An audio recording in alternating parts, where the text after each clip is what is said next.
The phone call came at 3:17 a.m. on a Tuesday morning in October, jolting me awake with the kind of ring that instantly tells you your life is about to shatter.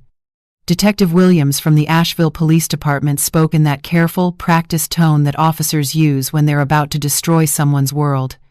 "Mrs. Winter, I'm calling about your son, Andrew Sinclair. There's been an accident." But what came next wasn't just the devastating news that my 28-year-old son was dead, killed when a drunk driver ran a red light downtown. It was the revelation that in the 8 months since our last conversation, 8 months of silence and stubbornness and pride, my son had become a father. And his baby daughter, 8-month-old Luna, was now sitting in a foster home because her mother had disappeared the day after the funeral, leaving nothing but an empty apartment and a note saying she couldn't handle this responsibility. "Mrs. Winter," Detective Williams continued, "Child Protective Services needs to know if you're willing to take custody of your granddaughter. Otherwise, she'll go into the system permanently." I sat in my dark bedroom, clutching the phone and trying to process that my son's last words to me had been spoken in anger during our final argument 6 months ago. "You never understood me, Mom, and you never will.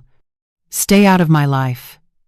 And now his daughter, a little girl I'd never met, never held, never even known existed, needed me to be the family that Andrew had convinced himself she didn't need. The irony was devastating. For months I'd been waiting for him to call, hoping he'd realize that our fight had been about love, not control. I'd imagined a dozen different ways we might reconcile. Maybe he'd stop by the bakery during the holidays. Maybe he'd need help with something and swallow his pride. Maybe Crystal would finally let him see that keeping him away from his family was hurting everyone involved. I never imagined that. Our reconciliation would come through a baby who carried his eyes, and my stubborn chin, a little girl who would need me to be the mother to her that I'd failed to be to him in those final months. My name is Evie Winter, and I'm 54 years old. I own Mountain Meadow Bakery here in Asheville, North Carolina, a small artisan bakery that I built from nothing 15 years ago after my divorce. It's the kind of place that becomes a gathering spot for the community, warm, welcoming, filled with the smell of fresh bread and the sound of neighbors catching up over coffee and homemade scones.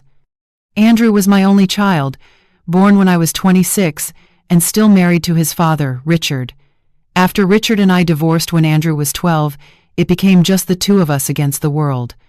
Andrew was artistic, sensitive, incredibly talented with graphic design, and we had the kind of close relationship that made other mothers jealous.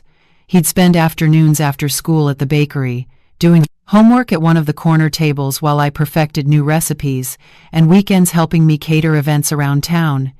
Even after he graduated from college and started his own design business, we talked every few days. He'd stop by for dinner at least once a week, bringing stories about difficult clients and new projects, asking for advice about everything from business decisions to dating troubles. I thought we'd always have that closeness, that special bond between a single mother and her only child who'd weathered life's storms together. But that was before Crystal Winters entered our lives like a tornado, determined to reshape everything in her path. Crystal was 24 when Andrew met her 2 years ago. Beautiful, charming when she wanted to be, and absolutely convinced that a man's family was competition for his attention rather than an extension of his support system. From the moment she realized how close Andrew and I were, she set about systematically destroying our relationship with the skill of someone who'd done this before. What I didn't know that night as I sat in my dark bedroom, agreeing to meet with Child Protective Services the next morning, was that Andrew had tried to reach out to me 3 times in his final weeks. What I didn't know was that he'd written letters he'd never sent, expressing regret about our fight and confusion about how to fix what Crystal had broken between us. What I didn't know was that his last words to Crystal, according to a neighbor who overheard their final argument, were, "I need to call my mom. Luna should know her grandmother." He died on his way to make that call. But I would learn all of this later, during the long journey of getting to know my granddaughter and discovering that sometimes love finds a way to heal even the deepest wounds, even when it arrives through the most heartbreaking circumstances. The phone call came at 3:17 a.m. on a Tuesday morning in October, jolting me awake with the kind of ring that instantly tells you your life is about to shatter. Detective Williams from the Asheville Police Department spoke in that careful, practiced tone that officers use when they're about to destroy someone's world. Mrs. Winter, I'm calling about your son, Andrew Sinclair. There's been an accident.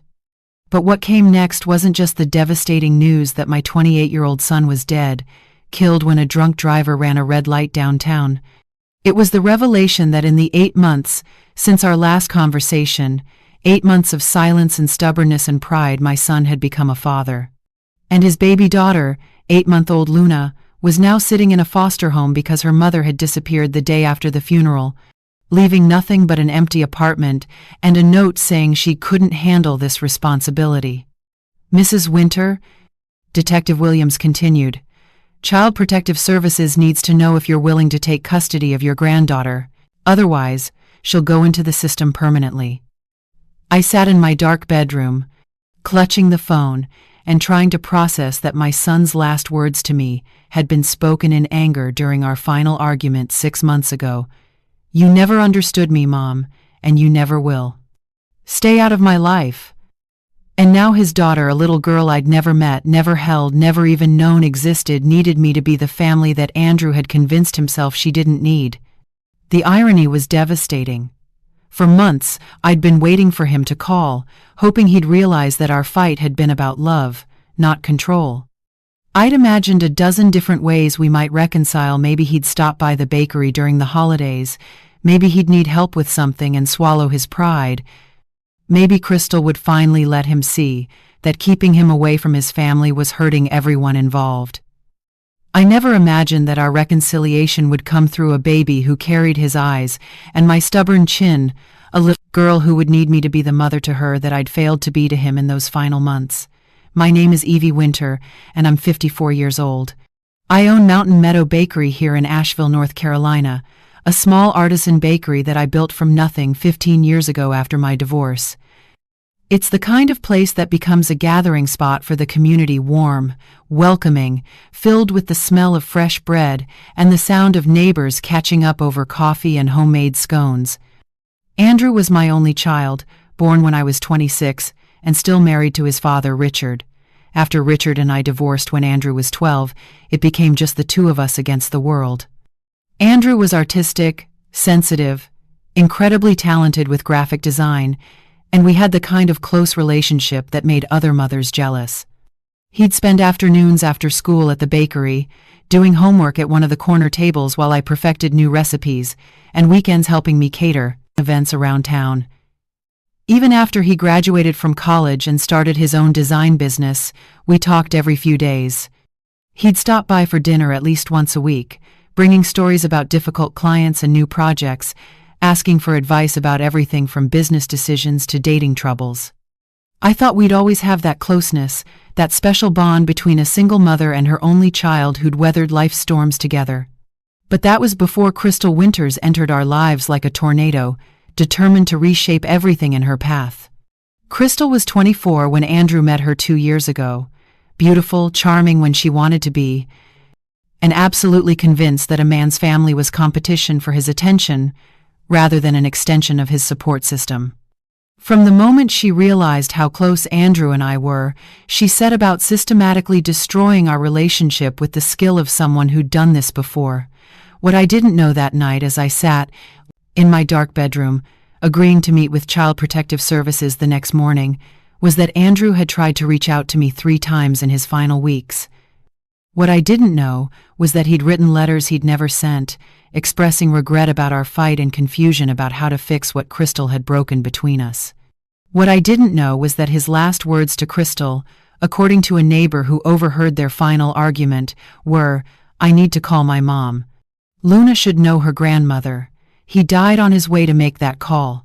But I would learn all of this later, during the long journey of getting to know my granddaughter and discovering that sometimes love finds a way to heal even the deepest wounds, even when it arrives through the most heartbreaking circumstances. To understand how devastating that phone call was, you need to know what Andrew and I had before Crystal systematically destroyed it. Our relationship wasn't just close, it was the kind of partnership that develops between a single mother and her child, when they've built a life together from the ground up. After my divorce from Richard, Andrew and I moved to Asheville when he was 13. I'd fallen in love with the mountain town during a weekend visit, enchanted by its artistic community, stunning scenery, and the way it felt like a place where you could reinvent yourself. With my settlement money from the divorce, I bought a small storefront in downtown Asheville and spent 6 months renovating it into Mountain Meadow Bakery. Andrew was my constant companion during those early years. While other teenagers were hanging out at malls or getting into trouble, he was at the bakery with me, learning the business from the ground up.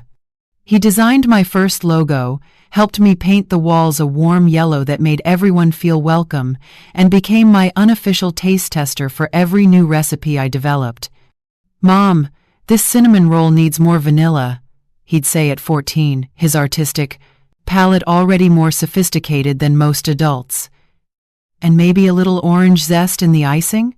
He wasn't just helping, he was genuinely interested in the creative process of building something beautiful and meaningful. The bakery became our shared project, our way of creating a life that belonged completely to us. Shannon Dunn, who became my business partner and closest friend, often joked that Andrew was the most mature teenager she'd ever met.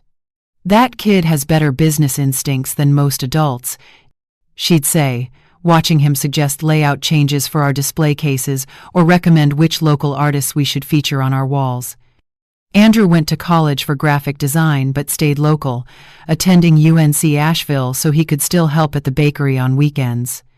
After graduation, he started his own design business, working with local restaurants, galleries, and small businesses to create their visual identities.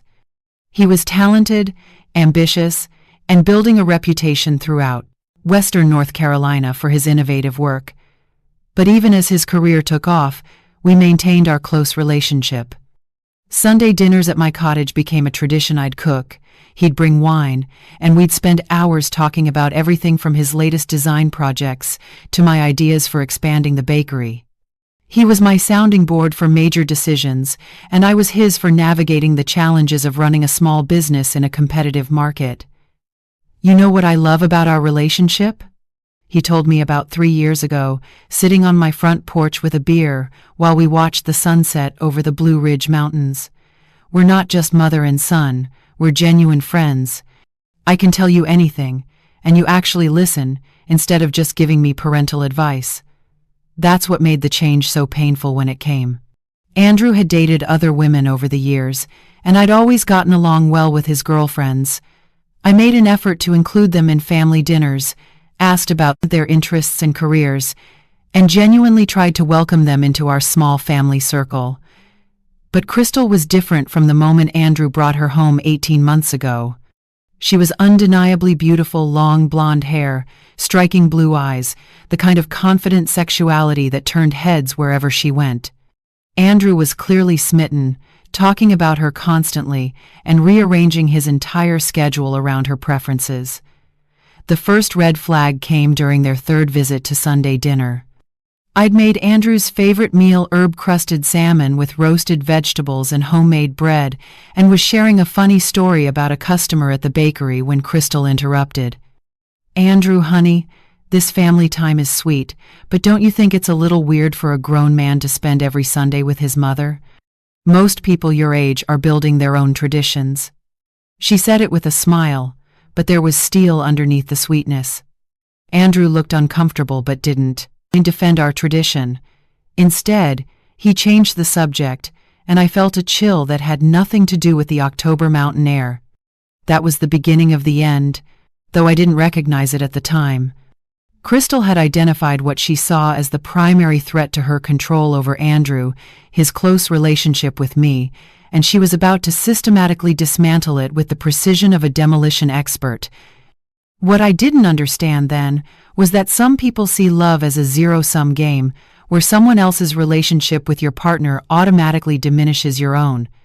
Crystal couldn't conceive of a world where Andrew's love for me enhanced rather than threatened his capacity to love her. She was about to teach both of us how destructive that mindset could be. The destruction of my relationship with Andrew happened so gradually that I didn't recognize the pattern until it was too late. Crystal was masterful at creating situations where Andrew had to choose between her comfort and our established traditions, always framing her requests as reasonable while making me look possessive if I objected. It started with Sunday dinners. First, Crystal began having mysterious headaches that seemed to coincide with family mealtimes. Then she developed a sudden interest in weekend travel, booking romantic getaways that always fell on Sundays.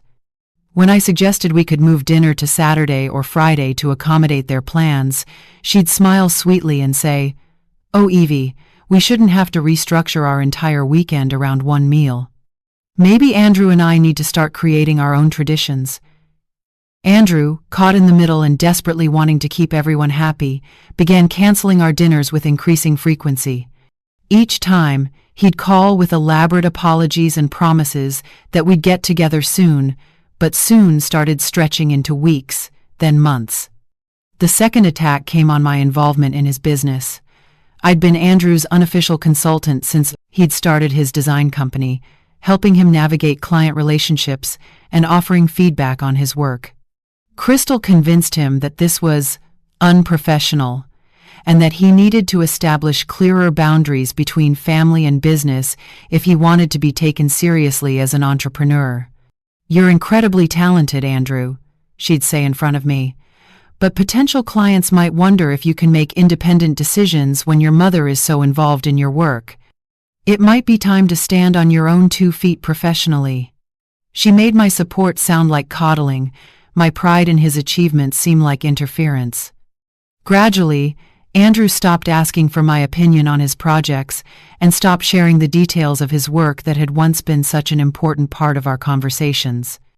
The final assault was on our emotional connection itself. Crystal had a talent for creating crises that required Andrew's immediate attention whenever he and I were trying to spend time together. She'd have panic attacks during our phone calls, urgent emergencies that needed his help right when he was supposed to visit me, and dramatic conflicts with friends or family that somehow always escalated when Andrew was trying to maintain other relationships. "I don't understand why she doesn't like me," I confided to Shannon during a particularly difficult period about a year ago. "I've tried everything, inviting her to girls' days, offering to help with their wedding planning, backing off to give them space. Nothing works." "Honey," Shannon said gently, "some people don't want to share. Crystal sees Andrew's love for you as taking something away from her instead of adding to their lives. She's not trying to build a relationship with you, she's trying to eliminate the competition." The breaking point came 8 months ago when Crystal announced she was pregnant. I was thrilled, immediately imagining Sunday dinners expanded to include a high chair, teaching my grandchild to help in the bakery kitchen the way Andrew had, watching him become the wonderful father I knew he'd be. But Crystal had different plans. "We've decided we want to raise our child without outside interference," she announced during what would be our last family dinner. "No offense, Evie, but Andrew and I need to establish our own parenting style without input from grandparents who might have outdated ideas about child rearing." "I'm not trying to interfere," I said, feeling defensive and confused. "I just want to be part of my grandchild's life." "That's exactly the problem," Crystal replied. "You assume you have a right to be part of our decisions. But Andrew is starting his own family now, and that needs to be his priority." The conversation escalated from there. Andrew, who'd been increasingly distant but never openly hostile, suddenly exploded with months of stored-up resentment that I realized had been carefully cultivated by Crystal. "Mom, you need to understand that things are different now," he said, his voice cold in a way I'd never heard before. "I'm not your little boy anymore. I'm a husband and about to be a father, and I need you to respect that my wife and child come first." "I've never suggested they shouldn't," I replied, tears starting. "I just want to be included, not excluded. I want to know my grandchild." "Maybe that's not what's best for our family," Crystal interjected. "Maybe we need some space to figure out who we are as parents without feeling pressured to include people who might not support our choices." "What choices?" I asked. "The baby isn't even born yet." That's when Andrew said the words that ended everything. "Mom, you never understood me, and you never will. Crystal is right. We need space from people who are going to judge our decisions and try to interfere with our family. Stay out of my life." He stood up from my dining room table, took Crystal's hand, and walked out of my house. I didn't hear from him again. 6 months later, he was dead, and I discovered that the grandchild he'd tried to keep from me was the only family either of us had left. The morning after Detective Williams's call, I drove to the Department of Social Services building in downtown Asheville, with my hands shaking so badly I could barely grip the steering wheel. Shannon had offered to come with me, but I needed to face this alone, this first meeting with the granddaughter my son had died protecting from me. Jody Stevens, the caseworker assigned to Luna's case, was a kind woman in her late 30s with the patient, professional demeanor of someone who'd seen every possible family tragedy. She met me in a sterile conference room and laid out the situation with heartbreaking clarity. "Luna has been in emergency foster care since the day after Andrew's funeral," Jody explained, opening a thick file. "Crystal Winters left her with neighbors, saying she needed a few hours to clear her head. That was 6 days ago. She left a note, saying she couldn't handle being a single mother and was going to stay with friends out of state. We haven't been able to locate her." "How long has Luna been with strangers?" I asked, my heart breaking for this baby who'd lost her father and been abandoned by her mother in the span of a week. "The neighbors kept her for 2 days before realizing Crystal wasn't coming back and called us. She's been with an experienced foster family since then, but they can only provide temporary care. We need to find permanent placement within the next 2 weeks, or Luna will go into the general adoption system." Jody pulled out a photograph and slid it across the table. I stared down at the face of my granddaughter for the first time, 8 months old, with Andrew's dark hair and serious brown eyes, sitting in a high chair with what looked like applesauce smeared across her cheek. She was beautiful and completely unfamiliar, a piece of my son's life that I'd been denied. "Mrs. Winter, I have to be honest with you," Jody continued. "Normally, we'd prefer to place children with family members who have an established relationship with the child. Luna doesn't know you exist. From what we can gather, Andrew and Crystal made a deliberate choice to keep her separated from extended family." "That wasn't Andrew's choice," I said quietly. "That was Crystal's. My son and I had a falling out, but it wasn't about Luna. I never even knew she existed." Jody made some notes in her file. "Can you tell me about your living situation? Your ability to provide for a child? Any criminal history or substance abuse issues I should know about?" For the next hour, I answered questions about my finances, my health, my home, my support system. I told her about the bakery, about Shannon's willingness to help with childcare, about my cottage with its spare bedroom that could easily become a nursery. I submitted to a background check, agreed to home visits, and signed papers consenting to whatever investigation they needed to conduct. "There's one more thing," Jody said as we finished the initial paperwork. "We found some items in Andrew's apartment that might help Luna adjust to a new environment. Crystal left everything behind when she disappeared: clothes, toys, furniture. But there were also some personal items that belonged to Andrew. She handed me a box that had been sitting on a chair beside her desk. He kept these in his bedroom. We thought you might want them." Inside the box were things that made my breath catch: a framed photo of Andrew and me at his college graduation, a copy of my first bakery business plan that he'd apparently saved, and 3 sealed envelopes with Mom written in his handwriting on the outside. "We found those letters in his desk drawer," Jody explained gently. "They're sealed, so we haven't read them, but we thought they might be important to you." I stared at the letters, knowing they contained words he'd never had the chance to say, apologies or explanations or thoughts he'd been too proud or too confused to share while he was alive. "When can I meet Luna?" I asked. "We'll need to complete the home study first, but if everything checks out, and I expect it will, we can arrange a supervised visit next week." The goal would be gradual transition over several weeks, giving Luna time to adjust to you before permanent placement. "She's been through so much trauma already," I said. "Losing her father, being abandoned by her mother, living with strangers. I want to do whatever's best for her, even if that means taking things slowly. That's exactly what we want to hear, Jody said with the first genuine smile I'd seen from her. Mrs. Winter, I think Luna is going to be very fortunate to have you as her grandmother. As I drove home with those unopened letters sitting on my passenger seat, I made a decision that would shape everything that came next. I wasn't going to try to replace Andrew or Crystal in Luna's life. I was going to create something entirely new. I was going to love this little girl not as a substitute for the son I'd lost, but as herself, unconditionally and completely. I was going to give her everything I hadn't been able to give my son in his final months: patience, understanding, and a love that would never depend on her choosing me over anyone else. The first letter I opened that evening was dated 3 months before Andrew died, and the first line stopped my heart.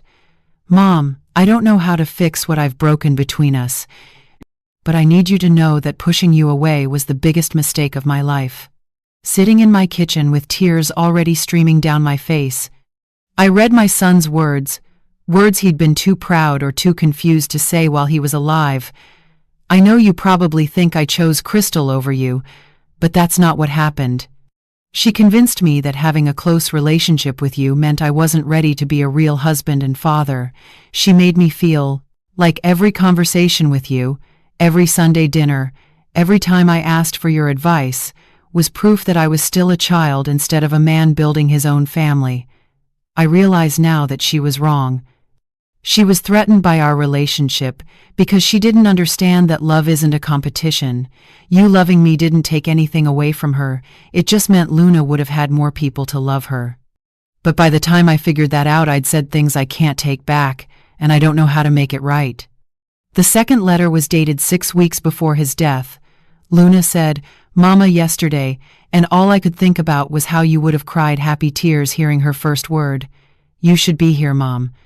You should be teaching her to make cookies and reading her bedtime stories and spoiling her the way grandmothers are supposed to do." Crystal still gets upset whenever I mention wanting you to meet Luna, but I'm starting to realize that's her problem, not mine. I dream about bringing Luna to the bakery and watching her eyes light up the way mine did when I was little. I dream about Sunday dinners with 3 generations around your table. I dream about fixing this mess I've made, but I don't know where to start. The third letter was dated 1 week before the accident. "I'm going to call you this weekend. I don't care if it causes a fight with Crystal. I'm done letting her fear control my relationships. Luna deserves to know her grandmother, and you deserve to know your granddaughter. I'm sorry it took me so long to find the courage to choose love over fear, but I'm ready now. I hope you can forgive me for all the time we've wasted." He never made that call. The drunk driver hit his car 3 days after he wrote those words. 2 weeks later, I met Luna for the first time in the foster family's living room, with Jody supervising our introduction. She was bigger than in the photograph, sitting up on her own and watching me with Andrew's serious, analytical expression. Her foster mother, Mrs. Patterson, had dressed her in a yellow sundress with tiny flowers, and she clutched a well-worn stuffed elephant that I later learned had been Andrew's favorite childhood toy. "Hello, sweetheart," I said softly, sitting on the floor a few feet away from her. "I'm your grandmother. Your daddy was my little boy a long time ago."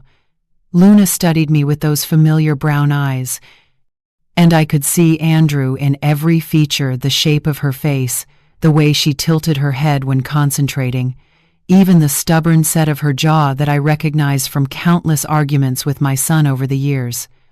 "She's been a little fussy since the transition, Mrs. Patterson said kindly. "New places and new people are hard for babies, but she's generally very sweet." I spent an hour on that living room floor, letting Luna get used to my voice and presence. I didn't try to pick her up or overwhelm her with attention, just sat quietly, talking softly about her daddy, singing the lullabies I used to sing to Andrew. As the visit was ending, Luna crawled over to where I was sitting and pulled herself up on my legs, looking directly into my eyes with that serious expression. "Wuv," she said clearly. "Wuv. Did she just—" I started to ask.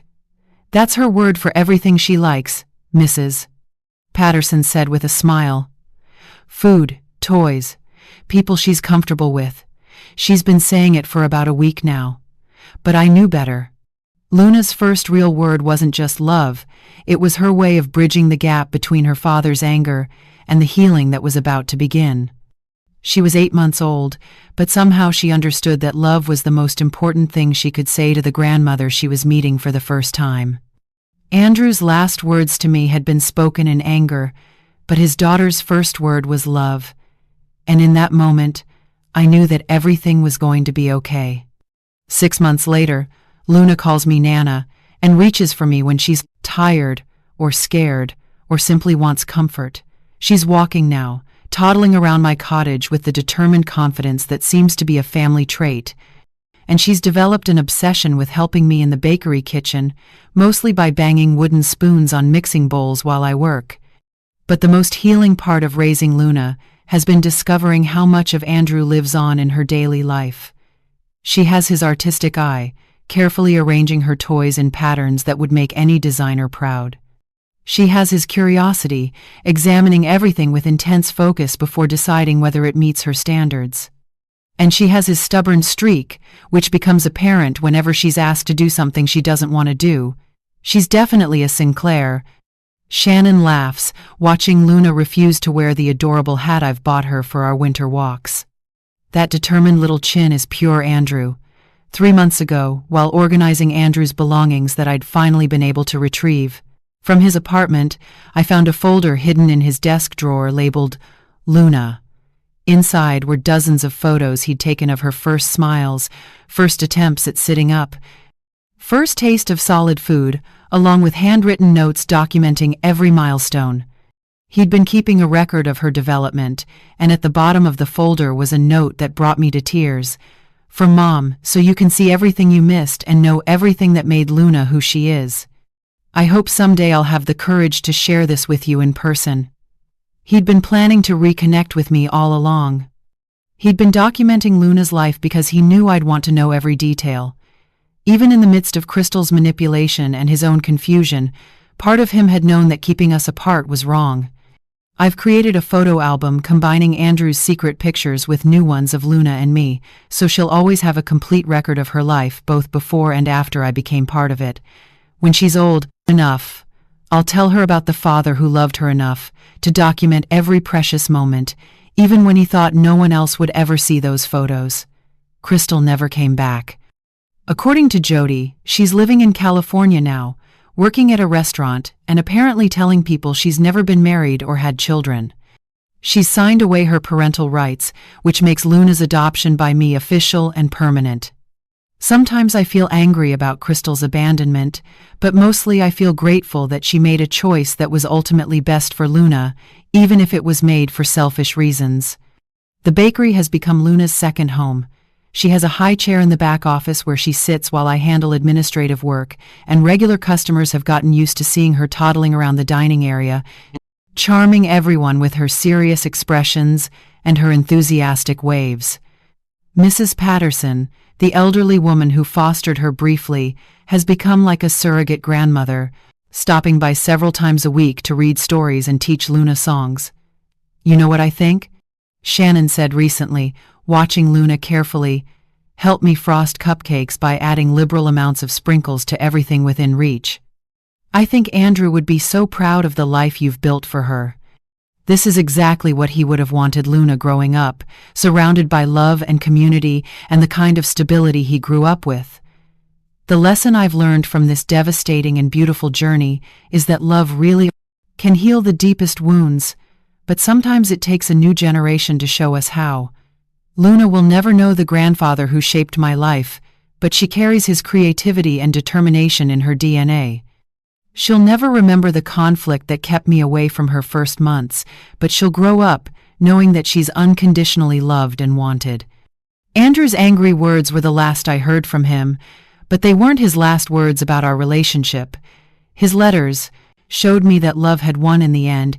He'd found his way back to understanding what really mattered, even if he didn't live long enough to act on that understanding. Luna's first word was love, and it's become the theme of our life together. Love for each other, love for the memory of her father, love for the community that's embraced us, and love for the future we're building together. Sometimes healing doesn't look like the reconciliation you expected. Sometimes it looks like a second chance delivered through tiny hands and first words that remind you what really matters. Some stories end with forgiveness between the people who hurt each other. This one ends with forgiveness flowing through a little girl who inherited the best parts of both of us and none of our mistakes. That's an even better ending than the one I thought I wanted.